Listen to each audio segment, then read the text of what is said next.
Hello guys, welcome back to our channel. Episode ആരംഭിക്കുമ്പോൾ കാണിക്കുന്നത് ആനന്ദ നിലയമാണ്. ശ്യാമ പറയുന്നത് പച്ചക്കള്ളമാണെന്ന് സമർത്ഥിച്ചുകൊണ്ടിരിക്കുകയാണ് അരുന്ധതി. അങ്ങനെയൊന്നുമല്ലെന്നും അവര് പറയുന്നത് കള്ളമാണെന്നും ശ്യാമ പറയുമ്പോൾ അരുന്ധതി പറയുകയാണ്, ഇതൊക്കെ പാരമ്പര്യമാ, ഇവളെ പറഞ്ഞിട്ട് കാര്യമില്ലല്ലോ. ഇവളുടെ അമ്മ തന്നെ ഇന്ന് ചെയ്ത കാര്യം എല്ലാവരും ഇപ്പോൾ അറിഞ്ഞതല്ലേ.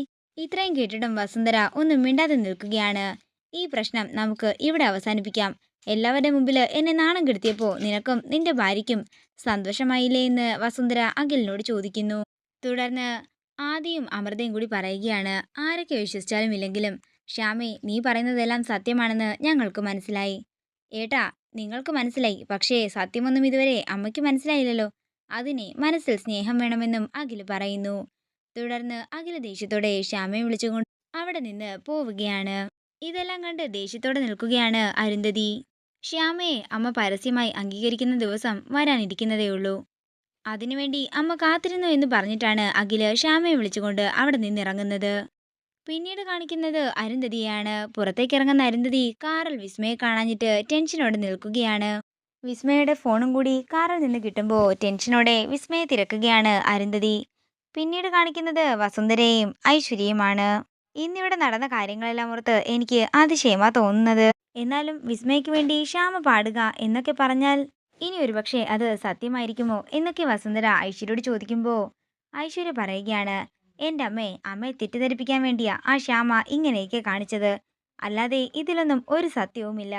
എന്താണെങ്കിലും എനിക്ക് അരുന്ധതിയോടൊന്ന് സംസാരിക്കണം. ഇതിനെക്കുറിച്ച് ഡീറ്റെയിൽ ആയിട്ട് തന്നെ എനിക്ക് കുറച്ച് കാര്യങ്ങൾ ചോദിക്കാനുണ്ടെന്ന് വസുന്ധര പറയുമ്പോൾ ഐശ്വര്യ പറയുകയാണ്, എൻ്റെ അരുന്ധതി പറഞ്ഞതെല്ലാം സത്യം തന്നെയാ.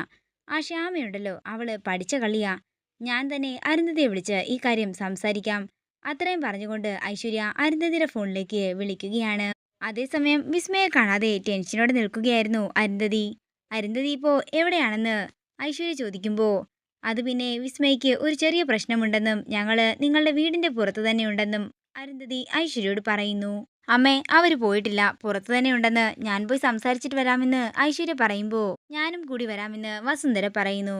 വേണ്ടമ്മേ, അമ്മ ആകെ ടയേർഡായിരിക്കുമല്ലേ, അമ്മ റെസ്റ്റ് എടുത്തോ, ഞാൻ പോയി സംസാരിക്കാം. അത്രയും പറഞ്ഞുകൊണ്ട് ഐശ്വര്യ പുറത്തേക്ക് ചെല്ലുകയാണ്.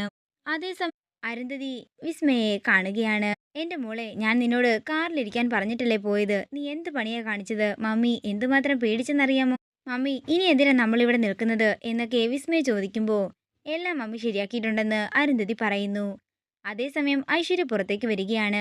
അരുന്ധതി വന്ന് സത്യങ്ങളെല്ലാം പറഞ്ഞത് നന്നായി, ഇല്ലെങ്കിൽ ശ്യാമ പറഞ്ഞ കള്ളങ്ങളെല്ലാം എല്ലാവരും വിശ്വസിച്ചേനെയെന്ന് ഐശ്വര്യ പറയുമ്പോൾ അരുന്ധതി പറയുകയാണ്, ഞാൻ പറഞ്ഞതെല്ലാം സത്യം തന്നെയാ. പക്ഷേ അമ്മയ്ക്ക് എന്തൊക്കെയോ സംശയമുണ്ടെന്ന് ഐശ്വര്യ പറയുമ്പോൾ അരുന്ധതി പറയുകയാണ്, ഐശ്വര്യ വേണം അമ്മയെ പറഞ്ഞ് കാര്യങ്ങളെല്ലാം മനസ്സിലാക്കാൻ. ശരിയെന്ന് പറഞ്ഞുകൊണ്ട് ഐശ്വര്യ അകത്തേക്ക് പോവുകയാണ്. പിന്നീട് കാണിക്കുന്നത് ശ്യാമയുടെ വീടാണ്. ആനന്ദ നിലയത്തിൽ നടന്ന കാര്യങ്ങളെല്ലാം ഓർത്ത് അസ്വസ്ഥനായി ഇരിക്കുകയാണ് അഖിൽ. തുടർന്ന് ശ്യാമ അങ്ങോട്ട് വന്ന് സമാധാനിപ്പിക്കുമ്പോൾ അഖിൽ പറയുകയാണ്, എന്നാലും എല്ലാവരും വിശ്വസിച്ചിട്ട് അമ്മ മാത്രം വിശ്വസിച്ചില്ലല്ലോ. എനിക്ക് ആ സമയം അമ്മയോട് ദേഷ്യമാ തോന്നിയത്. സാർ, അതൊന്നും കുഴപ്പമില്ല. എന്താണെങ്കിലും എല്ലാവരുടെ മുമ്പിൽ എനിക്ക് പാടാൻ കഴിഞ്ഞല്ലോ, അത് തന്നെ ധാരാളം. കാര്യങ്ങളെല്ലാം അമ്മയ്ക്ക് പതിയെ വിശ്വാസം വന്നോളുമെന്നും ശ്യാമ പറഞ്ഞ് അഖിലിനെ സമാധാനപ്പെടുത്തുകയാണ്. പിന്നീട് കാണിക്കുന്നത് ആനന്ദ നിലയമാണ്. അശ്വതിയെയും ശ്രീകുട്ടിയെയും കുറിച്ചോർത്ത് ടെൻഷനോടെ നിൽക്കുകയാണ് അരുൺ. അതേസമയം ഐശ്വര്യ അങ്ങോട്ടേക്ക് വരുന്നു. എന്താണെങ്കിലും ശ്യാമ ഇങ്ങനെ ഒരു കള്ളിയാണെന്ന് ഞാൻ അറിഞ്ഞില്ലെന്ന് ഐശ്വര്യ പറയുമ്പോൾ അരുൺ പറയുകയാണ്, എന്താണെങ്കിലും എനിക്ക് ശ്യാമയെ വിശ്വാസമാണ്. ഒരിക്കൽ അവള് ലോകപ്രശസ്തയായ ഒരു പാട്ടുകാരിയാകുമെന്നും ഉറപ്പാണ്. അല്ല, ഞാനൊരു കാര്യം ചോദിക്കാൻ മറന്നുപോയി. ഫംഗ്ഷന്റെ ഇടയ്ക്കൊന്നും അരുണിനെ കണ്ടില്ലല്ലോ. ഇടയ്ക്കൊക്കെ ഫോണിൽ നോക്കി ചില സമയം വേറെ എന്തൊക്കെയോ ചിന്തിച്ചിരിക്കുകയായിരുന്നല്ലോ. ഈയിടെയായിട്ട് അരുണിന്റെ മാറ്റങ്ങളെല്ലാം ഞാൻ ശ്രദ്ധിക്കുന്നുണ്ടെന്ന് ഐശ്വര്യ പറയുമ്പോൾ അരുൺ പറയുകയാണ്, ഒരു കല്യാണം കഴിച്ചെന്ന് കരുതിയേ ഞാൻ ആരുടെയും അടിമയൊന്നുമല്ല. ഞാൻ എനിക്ക് ഇഷ്ടമുള്ളതുപോലെ ജീവിക്കും. അതൊന്നും ഇവിടെ പറ്റില്ലെന്ന് പറഞ്ഞ് ഐശ്വര്യ അരുണിനെ നേരെ ചെല്ലുമ്പോൾ ഐശ്വര്യയെ തള്ളിയിട്ട് ഗസ്റ്റ് റൂമിലേക്ക് പോവുകയാണ് അരുൺ. അങ്ങനെ അരുൺ പോയതിനു പിന്നാലെ തന്നെ അരുണിന്റെ മാറ്റങ്ങളെക്കുറിച്ച് ചിന്തിച്ച് പൊട്ടിക്കരയുകയാണ് ഐശ്വര്യ.